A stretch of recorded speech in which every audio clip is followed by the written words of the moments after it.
สบายดีทุกท่านเนาะ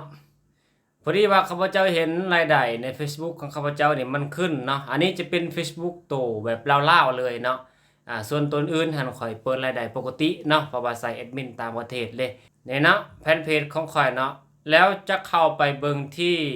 มาตรฐานสามารถจะกดเช็ค Facebook ของมาตรฐานได้เนาะเข้าไปบนนี้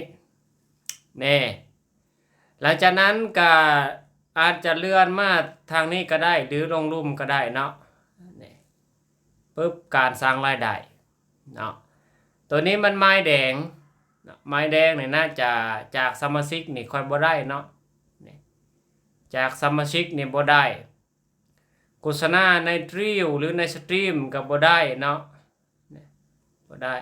เพราะว่าประธานในฮอตเกณฑ์ก็เปิดบ่ได้นะเพราะว่าซื้อ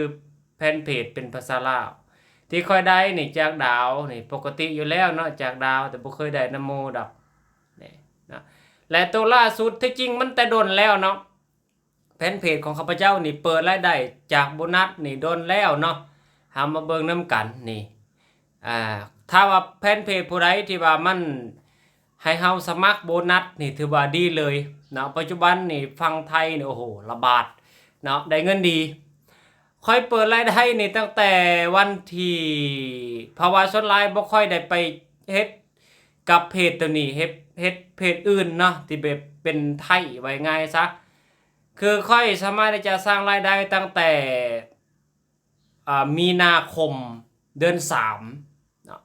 เริ่มสร้างรายได้ก็น่าจะกว่านั้นอีกบ่จักแต่ว่าอยู่นี่เดือน3เนาะเดือน4เดือน5เดือน6เดือน7เดือน8เดือน9เดือน10เดือน11เดือน12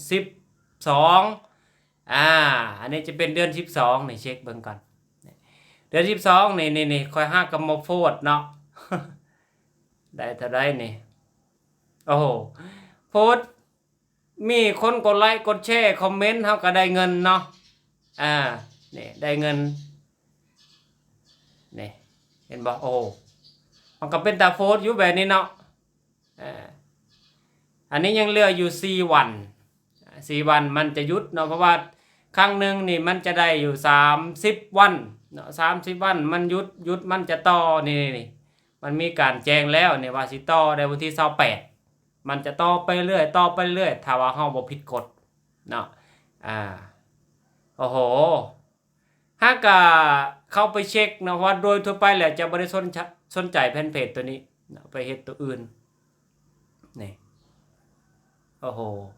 เสียดายเนาะฉะนั้นแหละบรรดาทานสามารถที่จะเช็คเบิ่งเนาะเช็คเบิ่งแฟนเพจของบรรดาทานเด้อสำหรับคนลาวเนาะบรรดาทานก็สิสงสัยหรือว่าถามว่าอยู่ในประเทศลาวสามารถที่จะเปิดสร้างรายได้จาก Facebook บ่ได้เนาะแต่มันได้บางรูปแบบดังที่ข้าพเจ้าให้เห็นนี่แหละก็คือ1สมมุติว่าจากดาวจากโบนัสจังสีส่วนเรียวหรือโฆษณาสตรีมแม่นบ่ได้เนาะโดยทั่วไปแบบลาวๆเฮานี่ถือว่าบ่ได้แต่ว่าโบนัสค่อยนี้แผ่นเพจตัวนี้เป็นแผ่นเพจลาวเนาะก็คือนี่เฉพาะโบนัสเด้อนี่